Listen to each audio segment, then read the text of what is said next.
આજે તો અમે બે જણે એટલી મસ્તી કરેલી છે ને, એ તો તમે આખો બ્લોગ જોશો ને ત્યારે જ ખબર પડશે તમને. So hello, good morning guys. આજે આપણે કશે જવાના છે. ક્યાં જવાના છે એ પછી કહેવા. તો સરમાં નાસ્તાની જગ્યાએ મેં મચ્છર ખાઈ લીધું.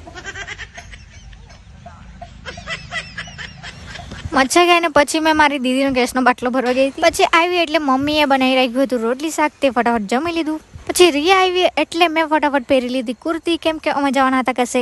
કેમ શું કાં જાઉં છો તે પહેલાં મેં ફટાફટ બાલ બનાવી આવું. તો મારા બાલ બી બની ગયા છે અને મેં ફૂલ રેડી બી થઈ ગઈ છું. હવે તમને કહું છું, અમે જવાના છે ઉનાઈ પેઇડ પ્રમોશનનું વિડીયો શૂટિંગ કરવા માટે. આટલા તડકામાં તો જવાની ઈચ્છા બી નહીં થાય, પણ શું કરે માણસ, પૈસા चाहिए, પૈસા હમકો બી.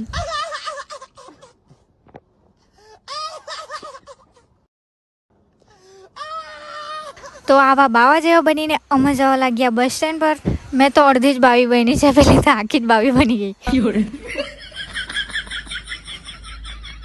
તો આટલા તડકામાં અમે રાહ જોતા હતા બસની આવી એટલે અમે રિક્ષામાં બેસી ગયા. રિક્ષા બી ખાલી વલવાડા સુધી જતું, પણ બસ આવે નહીં આવે એમ કરીને અમે રિક્ષામાં જ બેસી ગયા. રિક્ષામાંથી પછી વલવાડા ઉતરીને અમે જોવા લાગ્યા બસની રાહ.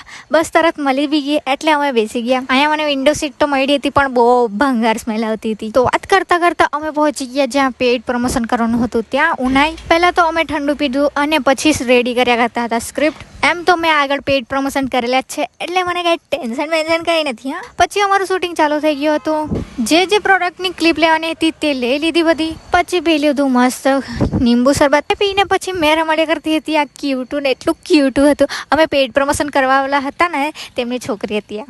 અરે અમારા પાસે આવીને જરાક બી નહીં રડતી હતી, એટલું ક્યુટું હતું આ. અમે તો એને રમાડ્યા કરતા હતા થોડી વાર. તો આપણે એને બોલાવીએ ને તો એટલું ખુશ થઈ જતું હતું, કેટલું ક્યુટ હતું. મને બહુ જ ગમ્યું આ ડીંગલું.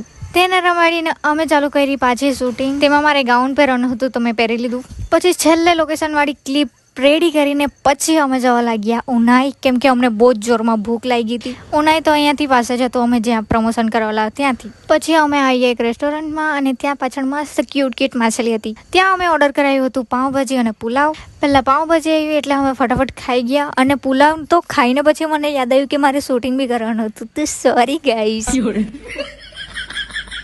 તે ખાઈને અમે નીકળી ગયા વેવલ જવા માટે, કેમ કે ત્યાંથી અમે પાછા બસમાં જવાના છે ઘરે. મેં તો વિચાર્યા કરતી હતી અમે બપોરથી આવેલા એટલે થોડું તો ભંગાર થઈ રહ્યું હશે, પણ મસ્ત દેખાતું હતું.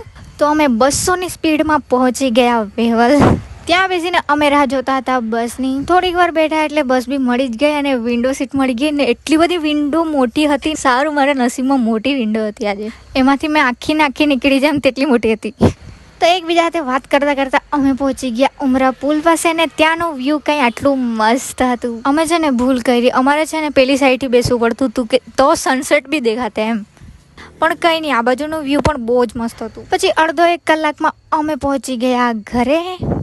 ઘરે આવીને અમારું થોડુંક શૂટિંગ બાકી હતું, તે બી અમે ઘરે પૂરું કરી લીધું. વિડીયો શૂટિંગ કરવા કરતાં અમે વધારે ખીચ કરતા હતા. પછી રિયા ગઈ મને થોડાક ફોટોસ પાડી આપ્યા એટલે મેં એને ફોટોસ પાડી આપ્યા. પછી મેં અહીંયા પાઇપ બાંધતા આખી પીનાઈ ગઈ હતી, ત્યાં વિડીયો ઉતાર્યા કરે મારું.